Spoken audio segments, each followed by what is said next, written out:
Michael Sam back in Columbia tonight since announcing he would be the first openly gay NFL draft prospect last weekend. Sam was honored along with the rest of the Tiger football team at Mizzou Arena during today's basketball game. He got standing ovations every time he appeared. But it was what was happening outside that generated much of the attention. In response to a planned protest against Sam, hundreds of students showed up to support him. ABC 17's Joe McLean was there to talk to students and cops about safety when the Westboro Baptist Church comes to town. Joe, no problems between the two groups today.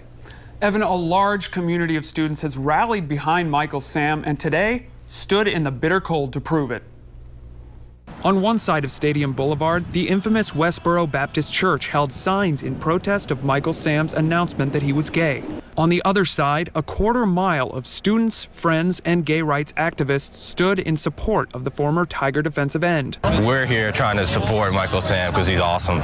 We're basically forming a giant wall to protest and show our support for a fellow student. A wall that stretched from Providence Road all the way to Champions Drive.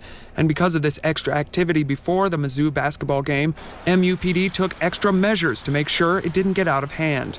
We had assistance from the City Fire Department, Boone County Sheriff's Department, City of Columbia Police Department, and the Missouri State Highway Patrol. Captain Weimer said it's not uncommon for these different departments to help patrol sporting events on campus, but extra personnel were called in because of the opposing protests. Fortunately, they were only on standby today. We're thankful that both groups kept it professional in the fact they expressed their points of view.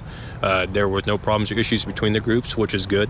The two groups braved freezing temperatures to demonstrate their viewpoints, but it didn't seem to affect their resolve. It's pretty cold, but I think it's worth it. It's definitely worth it, yeah.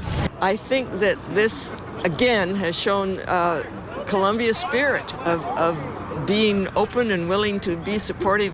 The movement known as One Wall, One Mizzou was organized using mostly Facebook and Twitter.